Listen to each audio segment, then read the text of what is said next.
They said Africa would never rise, but one man is proving them wrong. For months, they plotted in the dark. The plan was clear: overthrow Traoré, seize Kosiam Palace, silence the revolution, and restore a system long buried. But at the heart of this story lies betrayal. Names that once swore loyalty to the flag are now stained by betrayal. This is the true story of four men, not just soldiers, but symbols of betrayal.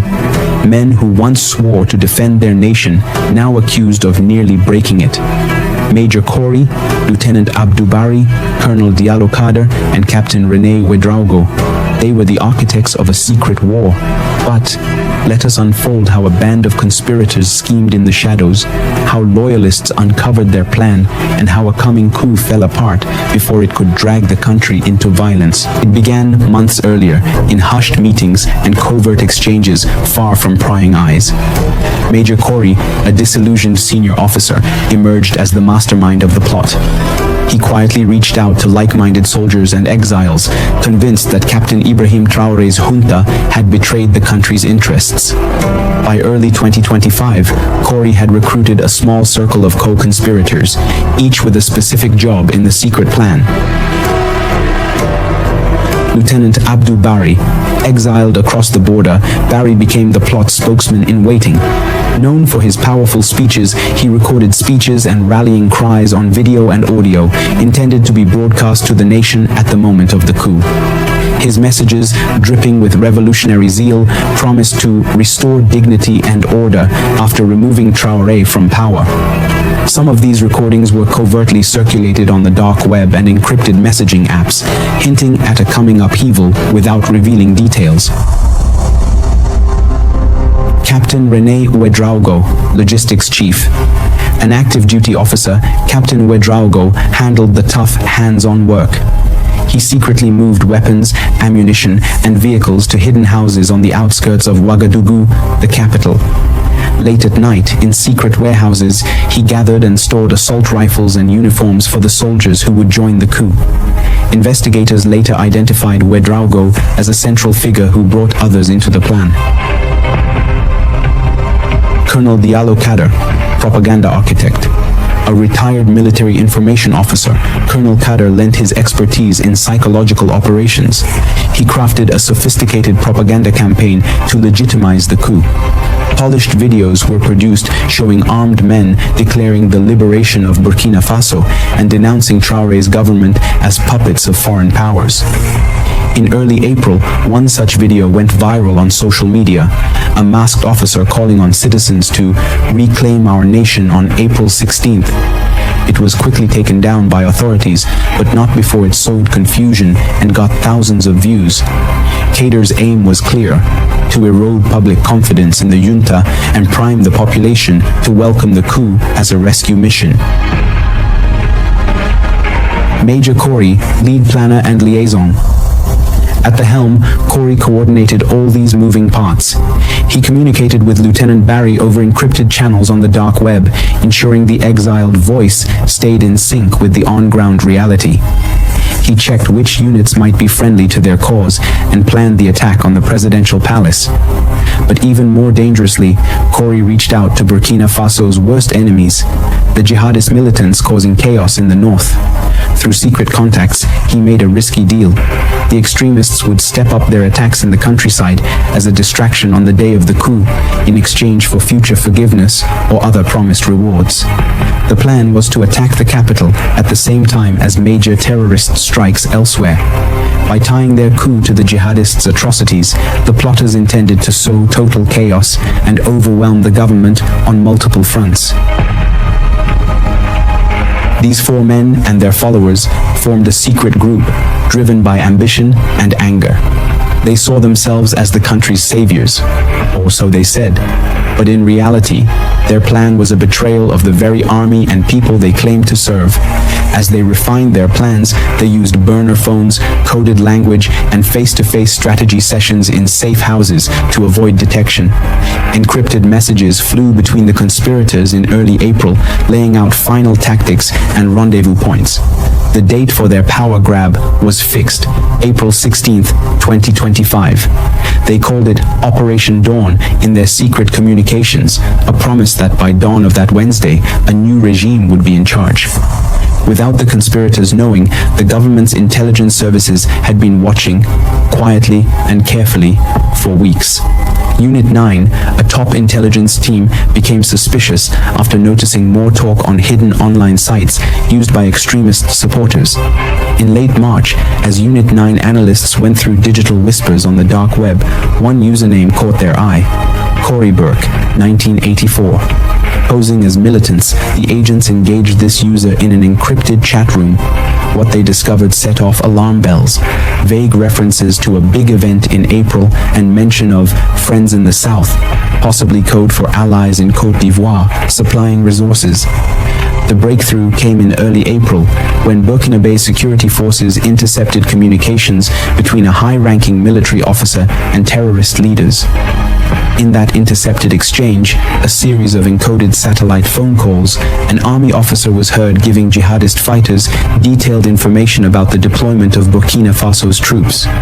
He spoke of garrison locations and patrol routes, effectively handing the insurgents a map to exploit weaknesses. This betrayal was intended to escalate terrorist attacks against security forces and civilians, to create havoc and stir up a revolt against the authorities. Immediately, officials realized these weren't random leaks. They were part of a coordinated plot. Investigators traced the leak to Major Cory.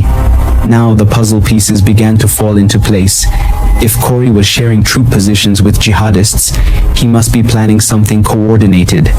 Intelligence officers also recalled an alarming incident. A few weeks prior, an anonymous video had spread online calling for soldiers to rise on April 16th. That propaganda clearly showed Colonel Diallo Kader's style. Could it be that disparate signs, the video, the leaked information, and the rumors of soldiers talking about rebelling in the barracks were all connected? By April 10th, Unit 9 was convinced a coup was about to happen. The government of Captain Ibrahim Traoré moved with urgent secrecy. Traoré, only 34 and himself risen to power via a coup in 2022, had been through multiple scares of destabilization. He called a midnight meeting with his top security advisors at the presidential lodge. There, the head of Unit 9 laid out the evidence: intercepts, informant tips, and surveillance reports mapping out the conspirators' network. On a board, they marked the key names: Major Cory, Colonel Kader, Captain Ouedraogo, and a mysterious Lieutenant Barry, believed to be operating from abroad. Traoré's face grew stony. To think that current and former soldiers under his command were working with terrorists to bring down the government was a clear reminder of how broken loyalties had become. The president gave a single directive: stop the plot at all costs before April 16th. Unit 9 and special military units dubbed Groupe d'Intervention mobilized a plan of their own, an early move to shut down the coup before it started. They codenamed it Operation Nightfall. Its execution date, April 15th, 2025, the eve of the planned uprising. As dusk fell on April 15th, most of Ouagadougou was unaware of the storm brewing beneath the surface. But in government safe houses and barracks, loyal soldiers put on tactical gear and checked their weapons. In complete secrecy, several teams spread out across the city, working together to arrest the plotters all at once. Shortly after 11 p.m., the first strike came. A convoy of plain military trucks surrounded an ordinary-looking warehouse on the eastern edge of the capital. This was one of Captain Ouedraogo's arms depots, identified through days of surveillance. When the security forces broke through the metal doors, they found a pile of evidence: crates of AK-47 rifles, grenades, radios, and stacks of camouflage fatigues with no unit insignias, the tools of a planned assault. Gathered around maps and satellite photos in a corner were 3 junior officers loyal to the plot, shocked by the sudden raid. they surrendered without a fight. More importantly, among the papers seized was a hand-drawn plan of the presidential palace and a timetable, proof that the conspirators aimed to swarm the presidency in the early hours of April 16th. Meanwhile, another team moved in on a private villa in the Ouaga 2000 district, an upscale neighborhood. Here, Colonel Diallo Kader was caught off guard, reportedly in the middle of uploading one of his pre-recorded coup proclamations to a burner phone. Kader's arrest was quick. Commandos held down the 62-year-old colonel as he shouted that he was saving the country. Seized alongside him were laptops filled with coup manifestos and propaganda videos, including the originals of those that had been leaked online. Across town, Major Corey met a harsher fate. Acting on a tip, an assault team intercepted Corey's convoy as he attempted to flee an unsafe safe house. Cornered on a dimly lit street, Corey's guards exchanged fire with loyalist forces. In the brief firefight, Corey was wounded and one of his men killed. Within minutes, the mastermind of the coup was in custody, injured but alive and still refusing to back down. Major Corey's capture decapitated the plot's leadership, effectively foiling the coup's brain trust just hours before 0 hour. One key target, however, slipped away. Captain Rene Ouedraogo, the logistics chief, had been expected at the warehouse meeting, but he sensed trouble when communications went dark. Instead of rushing in, he melted into the night before Unit 9 could close the net. By the time soldiers reached Ouedraogo's residence, he was gone. In the chaos of the crackdown, Ouedraogo managed to flee, turning him into the most wanted man in Burkina Faso. As of the latest reports, he is currently on the run, according to Minister Sana. Back at the presidential compound, Captain Traoré monitored the operations in real time via radio. When the all-clear finally sounded in the pre-dawn hours of April 16th, it was official. The coup had been stopped before it even started. Dozens of plotters and their accomplices were arrested in the sweep, including active duty officers and some retired soldiers. Shockingly, several well-known officers were among those detained, such as Commander Frederic Ouedraogo, a former battalion commander, and Captain Élisée Tassembedo, head of a northern security unit, both picked up for questioning in the preceding days. The breadth of the conspiracy was coming into focus, and it was larger than initially thought. Dawn on April 16, 2025, arrived in Ouagadougou with quiet, normal life. The sun rose over calm streets, small motorbikes buzzed by, and markets opened like any other day. Most Burkinabe had no idea that if a plan hadn't been stopped, this morning could have exploded into gunfire. The coup that wasn't left few visible marks. No tanks, no sirens, no gunshots. But subtle signs were there. Extra guards at the palace. A heavier military presence at key sites. Curious citizens whispered, but the government stayed silent, preferring calm until all threats were neutralized. For the conspirators, this morning was meant to be their triumph. An assault on the presidency, the arrest of Traoré, and a new regime announced before sunrise. Simultaneous terrorist strikes were to spread confusion across the country. Instead, Major Corey sat in custody, Colonel Kader was arrested, Lieutenant Barry was stranded in exile, Captain Ouedraogo had vanished, their plan had collapsed. That evening, President Traoré appeared on national television.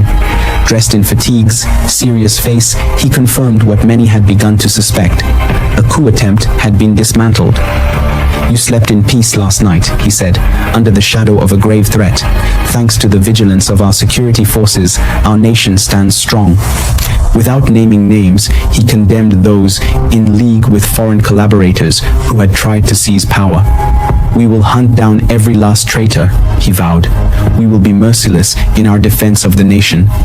He warned that the enemies of Burkina Faso, though stateless, remained active, a pointed message to those suspected of backing the coup from abroad. Traoré closed with a call for unity, urging Burkinabe to stay focused on the fight against jihadist insurgents. The camera lingered on him as he saluted, then the screen faded to black. In homes and barracks across the country, people absorbed the shock. Relief that the coup had failed. Anger that some among them had plotted with extremists. Traoré's calm, firm leadership earned praise. But questions still hung in the air. Who else was involved? How deep did the betrayal go? and was the danger truly over? In the days after the April 16th coup attempt, Burkina Faso's military government methodically disclosed how far the conspiracy reached. On April 21st, Security Minister Mahamadou Sana held a nationally televised press briefing that wove together statements, intelligence leaks, and official findings into a single, detailed account. He began by declaring that authorities had dismantled a major plot designed to overthrow the presidency and sow total chaos across the country. Sana explained that the coup was to unfold in two synchronized strikes. First, dissident soldiers, recruited and guided by both serving and former officers, would storm the presidential palace. Second, at that very moment, jihadist militants would launch coordinated attacks in multiple provinces, drawing government forces away from the capital. According to Sana, the main people behind the coup hadn't even stayed inside Burkina Faso's borders. They were operating from exile in Côte d'Ivoire. He named two of the most notorious figures by rank and alias, Commander Joanny Compaoré and Lieutenant Abdramane Abdou Bari, both described as army deserters who had fled to Abidjan and become the plot's chief propagandists. Investigators attributed the government's early warning to intercepted messages exchanged between a Burkinabe officer and terrorist commanders. Those communications, once decrypted, detailed patrol schedules and target coordinates, allowing security services to stop both the palace attack and the insurgents' distraction attacks. Sana emphasized the dramatic scope of the conspiracy, the willingness of its architects to let Burkina Faso burn if that chaos enabled their power grab. But the plotters' ambitions went beyond a simple coup. Sana explained that they had tried to win over religious and traditional leaders, asking them to use their influence to convince soldiers and civilians to join them. Signed documents found in the conspirators' safe house revealed a shocking plan to set up a new government that would ask for help from foreign powers, basically putting parts of Burkina Faso under outside control. In Sana's words, this would have meant giving away parts of the country's independence in exchange for protection from outsiders, something he called the ultimate betrayal of the nation. Over the week following April 16th, security forces rounded up dozens of implicated officers across the country. Some apprehended at military posts, others intercepted at border crossings. Courts-martial loomed for those detained, though Sana withheld details on any civilian collaborators. The trouble shook trust inside the army. Fired commanders and their suspected allies were looked at with suspicion, and President Ibrahim Traoré quickly changed key leadership positions to close any security gaps. On the diplomatic front, Sana's naming of Côte d'Ivoire as the plot's hiding place sparked a serious argument between Ouagadougou and Abidjan. Accusations that Ivory Coast sheltered the coup's leaders reopened old wounds from a similar dispute in September 2024 and threatened to cause a full-blown diplomatic crisis. Abidjan denied any involvement, but regional analysts warned that this tense situation could break apart West African cooperation at a time when unity was badly needed against jihadist threats. Indeed, jihadist fighters were still a constant threat. By 2025, around 40% of Burkina Faso was under some level of militant control. As the army worked to crush what was left of the coup, extremist groups looked for weak spots, launching surprise attacks in the north that tested Burkina Faso's worn-down forces. Sana described the coup's failure as a double win. It not only stopped a violent takeover, but also helped protect the fragile fight against terrorism. In his final words, he stressed that by stopping the plot, the government had avoided both a foreign-backed regime change and a possible collapse in the battle against jihadists. In the end, the attempted coup clearly showed the connected dangers facing Burkina Faso, from anger and betrayal inside the country to outside groups helping plots and the non-stop attacks from insurgents. The quick and public way the plot was stopped showed the government's determination, but it also revealed serious weaknesses inside the army, with neighboring countries, and in the unstable areas where jihadists hide. As the dust settled, Burkina Faso's leaders faced the tough job of rebuilding trust at home and bringing people together against threats both known and hidden. Thanks for watching.